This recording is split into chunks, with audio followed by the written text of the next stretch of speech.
नमस्कार दोस्तों, आज हम जानेंगे कि बुरे समय में क्या करें, बुरे समय से कैसे निकलें। इसी के बारे में आज हम आप लोग को बताएंगे।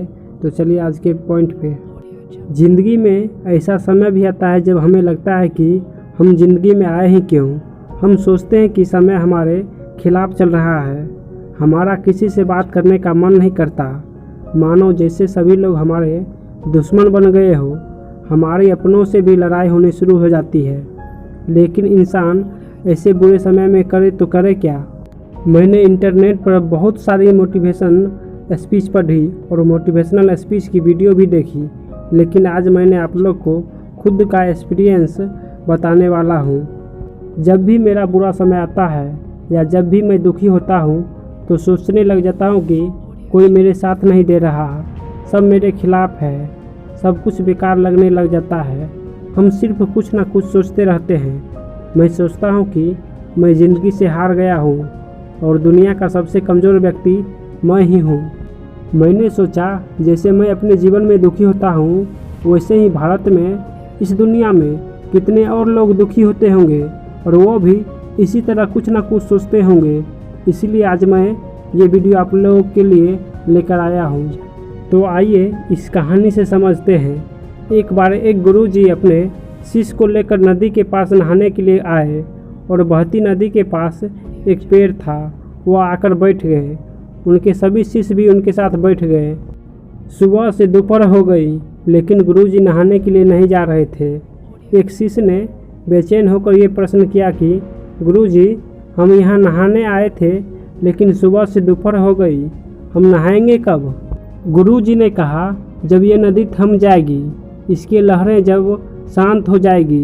गुरुजी ने कहा, जब ये नदी ठहर जाएगी तब हम इसमें स्नान करेंगे। इस पर शिष्य ने बोला, गुरुजी, ये नदी कैसे ठहरेगी, ये तो ऐसे ही बहते रहेगी। गुरुजी, हमें इसी नदी में स्नान करना पड़ेगा। इस पर गुरुजी ने कहा, ये नदी नहीं है, ये ज़िंदगी है। दोस्तों, हमारी ज़िंदगी में भी नदी की तरह सुखों और दुखों की लहरें चलती रहती है। लेकिन अगर हम ज़िंदगी में ऐसे ही बैठ जाएंगे ये सोचकर कि दुख खत्म होगा तब हम कुछ करेंगे, तो फिर ऐसे में तो हम कुछ कर ही नहीं पाएंगे। हमें ज़िंदगी में आगे बढ़ना है तो संघर्ष करते रहना होगा, यही ज़िंदगी का दस्तूर है। अगर हमें ज़िंदगी में आगे बढ़ना है तो हमें मुश्किलों का सामना करना पड़ेगा। हमें ज़िंदगी में कभी भी हार नहीं माननी चाहिए। मैं यहाँ कुछ उदाहरण देता हूँ। अल्बर्ट आइंस्टीन, जो 4 साल तक कुछ बोल ही नहीं सकते थे, वही अल्बर्ट आइंस्टीन जो 17 साल की उम्र में गणित और विज्ञान के विषय को छोड़कर बाकी सभी विषय में फेल हो गए थे। लोग उन्हें पागल समझते थे, लेकिन आगे चलकर वो दुनिया के सबसे बड़े साइंटिस्ट बने, क्योंकि उनमें करने की चाहत थी, इसीलिए उन्होंने करके दिखाया। सेकेंड नंबर है थॉमस एल्वा एडिसन। जी हाँ, इसके बारे में आप लोग तो पढ़ा ही होगा। ये लाइट का बल्ब बनाने से पहले करीब 1000 बार अपने प्रयोग में फेल हुए थे।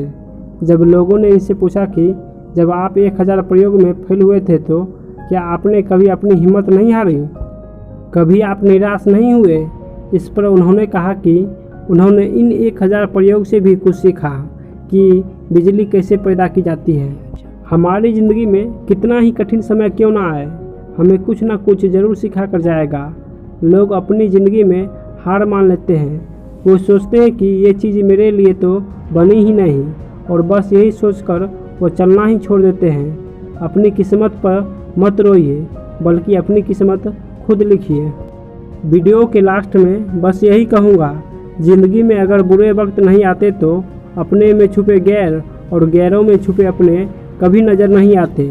बुरे समय से घबराओ मत, क्योंकि बुरे समय का भी एक दिन बुरा समय आता है। बुरा वक्त हमेशा एक गुरु की तरह होता है, जो हमें कुछ ना कुछ सिखा कर जाता है। तो दोस्तों, ये वीडियो आपको अगर अच्छा लगा हो तो प्लीज़ चैनल को सब्सक्राइब करें और नोटिफिकेशन ऑन करें, ताकि हर वीडियो आप तक ज़रूर पहुँचे। और जाते जाते लाइक और शेयर भी कर दें।